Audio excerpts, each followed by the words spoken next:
want to say thoughts and prayers going out with Claude. He's up watching, I think it's his daughter-in-law getting married, his niece getting married, and couldn't be with us in this first time. Claude hadn't been with us in a long, long time. So I hate that Claude's not here, but family comes first. I want to thank our fans for the great job they did coming out today. I was a little worried about the weather and thought that we might not have great turnout because of the weather, and they came. They came and they were loud, and that always makes for a special feeling for our players, which I think is important for them to feel good about that. A lot of respect for Hatch and the job he's done in terms of coaching at Samford. And their kids played really hard. A lot of respect for those guys. They were outmanned and outmatched, and they played really hard and physical today and did a good job of doing the best job they could.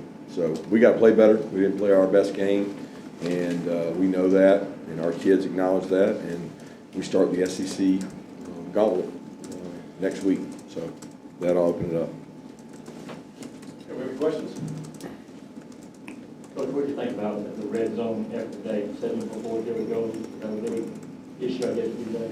Yeah, anytime you get in the red zone for us, it was a priority for offense and defense to be elite in the red zone. You know, we talked all offseason about our defense last year was pretty good in red zone. Offense didn't score the touchdowns they needed to, and they did that in the first game, and we didn't today. So we'll have to go back and watch the tape, and we got to get better at that because you can't win games just kicking field goals. Kirby saw AD come off the field after that first drive. Any update on him? Yeah, he looks okay. Probably could have gone back in, but we held him at that point and got an ankle. Kirby, how much, or if at all, do you feel your defense did better today in terms of communication and getting calls in and things like that? Hard to say. Hard to say. You know, I don't know that you could get a great evaluation. They were outmanned up front. They had to get rid of the ball quick. They don't have the dynamic guys we play against on the perimeter. They were going to get the ball out quick, so it's hard to evaluate. They tried to slow the game down once we got ahead, and if you saw, they just ran the clock a long time. It shifted, so it wasn't a great evaluation for us in terms of taxing us. And we had a lot of 3 and outs. So when you get 3 and outs, it's hard to sustain drives. Kirby, you guys were able to have something of a 2-minute drill right before halftime. Just how valuable is that, especially early in the year, to kind of get a test like that, try to score with no loss coming? Well, it's great, especially if you capitalize on it, you know, and we're able to get the ball back and able to get a shot at the end zone. Would like to have gotten, you know, if we execute one play better, we may have a shot at a field goal. And I think we followed the snap. I couldn't tell what happened, and it kind of wasted a play for us, and we lost a lot of time on that play. Kirby, what was your impressions of Dylan Bell and Jackson Meeks? They got in pretty early and played a lot. Both those guys have done a good job at practice. They continue to improve. We continue to grow that room and get some depth with some guys that can go play for us. It seemed like, Coach, you had a lot more power run today. I don't know if that's true or not, but was it, and how did you feel about just the power run game in general? I don't know what you mean by power run game. Just between the tackles, straight up runs. You know, Kendall Milton seemed to carry the ball a lot between the tackles. I think that's fairly verifiable. Yeah, we ran the ball a few more times today than we did in the past, but a power to me is when a guy pulls, and we had some pull plays, we had some zone plays, we had the inside, outside zone, we ran a couple gap scheme plays, had some good successful runs in there, and then had some that we didn't. You know, we didn't hit any really explosive runs, so I think you can't expect every run to be just a home run. And when you're hitting for 4, 5, 6, 10, 6, 7, those can be good, but you can't shoot yourself in the foot. What do you think of Michael Williams' sack for you guys this season? I was pumped for Michael. He does a good job. Michael works really hard. He's a kid that just works. And you look out there on Sunday and he's out there hitting a sled and running and doing extra. You know, it pays off on a play like that. So it was good to get back there and affect the quarterback. They weren't going to let us rush the quarterback. They're trying to keep their quarterback healthy for the rest of the season. So the ball's coming out really quick, and that can be frustrating for the defense. But when you get 3 and outs and you tackle people in space, that certainly helps get off the field. Kirby, you mentioned the 3 and outs. How much of an emphasis was that for y'all coming out of the work game? How much better do you think the work was there? It's an emphasis every game. Like, it's not like, we weren't playing Oregon today. We were playing Samford. So, the emphasis is get off the field as fast as possible, get the offense the ball back. We executed well, but they were outmanned. explain what went into the conversation or the thought process of having 12 minutes in the fourth quarter between the both coaches? When did you guys have that conversation about kind of shortening it? Didn't really talk about it. He reached out to one of our staff members, and our staff member reached out to him. So it was something he asked about, and I got respect and want to be fair to his players. So that conversation really stays between me and Hatch. Kirby, this being your first home game since winning the championship, there's very little made of it, pre-game or on the video screen or anything about the defending national champions playing their first game at home. Is that all by design? I don't know. Chip asked that. I have not had one conversation with anybody about I don't know what the expectation should be. I mean, I'm so thrilled about last year, but I'm so into this year that I mean, nobody said, "Oh, Coach Martin, do you not want anything?" It's not my decision to say we don't want anything. I haven't even thought about it. Like we're worried about South Carolina now, but today we're worried about Samford, and it's not really fair for this team to celebrate that because this team didn't do that. Last year's team did that. Did you go in with thinking in your mind that you wanted only to see a half from the starters versus getting the second and third string in, or was it based on performance that you saw the starters in the third string in that third quarter? Did I go into the game wanting to only play the starters a half? Yeah. No, absolutely not. I mean, we need conditioning. The number one thing we need is to play. I mean, I'd love to play 15 minutes. I'm respecting my opponent and his wishes also, but we need to play football. Now, granted, we got some guys that have played a lot of football, and I didn't go into the game thinking they'd play a half. I mean, I didn't know how long they'd have to play. They're going to play until we were comfortable enough lead to put the other guys in. I mean, we have a set of players that play regardless of the score, and then we talk about on the headphones who plays as we score or as we get a lead. I just was disappointed altogether with, execution, probably the right word on offense. It just wasn't crisp as it should have been. Kirby, did you feel that way mostly because of the second half, or did you feel better? Oh, both. I mean, the red zone stops. I think if we cash in 2 red zones, we're probably sitting here feeling pretty good about our one offense, right? Because we scored, maybe 1 field goal, and now we're 7 plus 5. I don't know how many drives we had, 6. Maybe we're 12 out of 13 touchdowns, and we've had 1 field goal.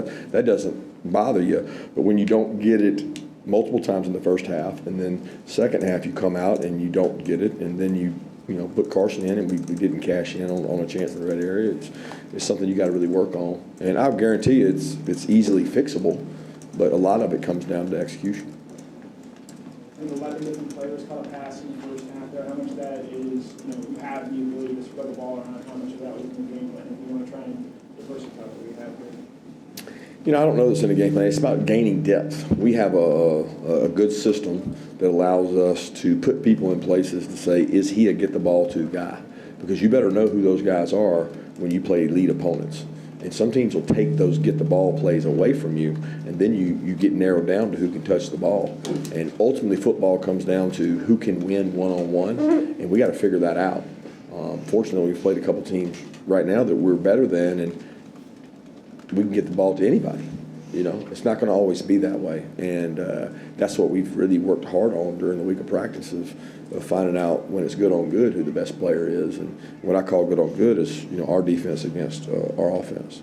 2 games in the books, you guys still have not allowed a touchdown on defense. What is your biggest concern with where the defense is right now going into SEC play next week? How they're going to respond when it gets tough. How they're going to respond when it gets thick, when it gets physical, when it gets fast, when they get tired, when they give up a touchdown. The biggest concern is what's the response mechanism, and what are they wired with. Coach, how do you feel about the energy level from this ball game coming up the last week? Great. They had really good energy. It was fired up. I don't think it was real good coming out of halftime, but I thought playing at home helped with that. I thought they almost got a little kick of energy and juice that it wasn't raining. That it was like, I expected it to be one way, and it wasn't. And I thought we had really good energy in warm-ups, really good atmosphere in the stands, and came out. We started fast. We just didn't score touchdowns. How important do you think it was for Dylan Bell to get that first touchdown and sort of, establish himself? I don't think it's about a touchdown. I think he's got to go out there and play. AD being out allowed him to play a little more, Jackson to play a little more. He's got to get some more confidence. He's Ben Island is a guy that he's had a really good week of practice, But he didn't get all that stuff in camp that Dylan got.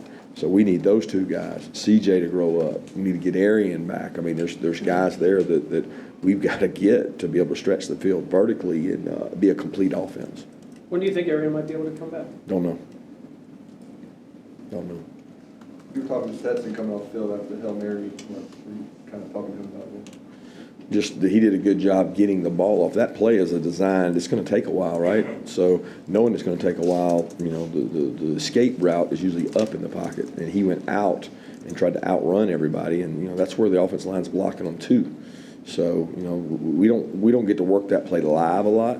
So just trying to give him some pointers. He did what he had to do. He got the ball to the spot, and you got to try to take a chance and make a play. But he did it the hard way. I guess he's got a pretty good arm, throwing it 48 yards on the run. Yeah, he's never lacked arm strength. Stetson's got a good arm. He's got plenty of arm talent. How'd you feel about Kamari last week's play today? How you doing, Coach? Yeah, good to see you. I have to reserve judgment till I watch the tape. I don't, it doesn't stick out. Nothing sticks out to me. He practices really well every day. He's extremely physical and smart. Love the way he competes, but I have to watch the tape to see.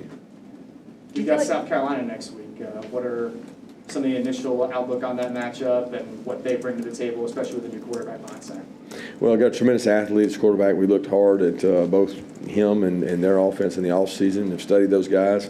They got a tremendous team and they got a tremendous atmosphere. And those kids really believe and buy into Shane and their staff. And they'll be a tough opponent. They've gone out and played, on the road in the SEC already, and now we got to go play on the road in the SEC. And we really haven't played that kind of road game yet to see what our team's really all about.